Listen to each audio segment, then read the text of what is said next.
Ada 4 buku sejarah Belanda tentang Aceh. 1. De Aceh Oorlog, Paul van Veer. Buku klasik sejarah Belanda ini mengulas Perang Aceh, 1873-1904, secara rinci.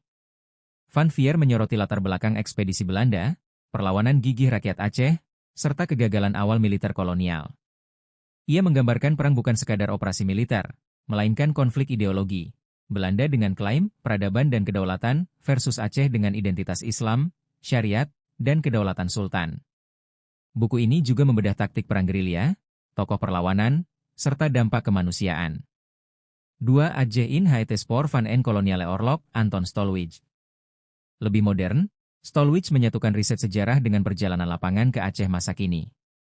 Ia menelusuri jejak perang melalui arsip Belanda, makam tentara, serta wawancara dengan masyarakat Aceh. Buku ini menyoroti bagaimana memori perang diwariskan, bagaimana Belanda hampir melupakan perang yang paling mahal dan panjang, sementara di Aceh luka sejarahnya masih hidup.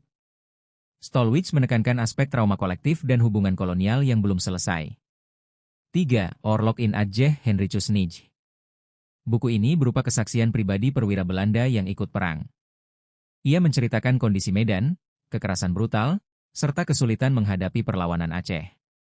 Meski subjektif dan dari kacamata kolonial, catatannya berharga karena menggambarkan realitas lapangan.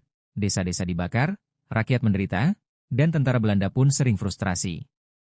Buku ini mencerminkan mentalitas kolonial yang menganggap perang di Aceh misi peradaban, tapi justru mengungkap penderitaan nyata kedua pihak.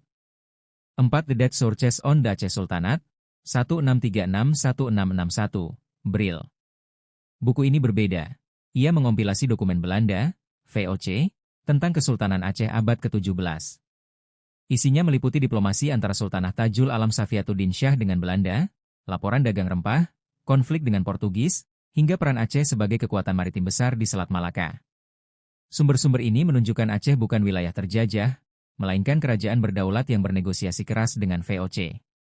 Keempat buku ini bersama-sama menggambarkan Aceh sebagai bangsa dengan identitas kuat, dari kerajaan berdaulat, perlawanan panjang, hingga luka kolonial yang masih membekas, sementara di Belanda ia sering dipandang sebagai perang terlupakan, namun sebenarnya menjadi simbol kegigihan Aceh.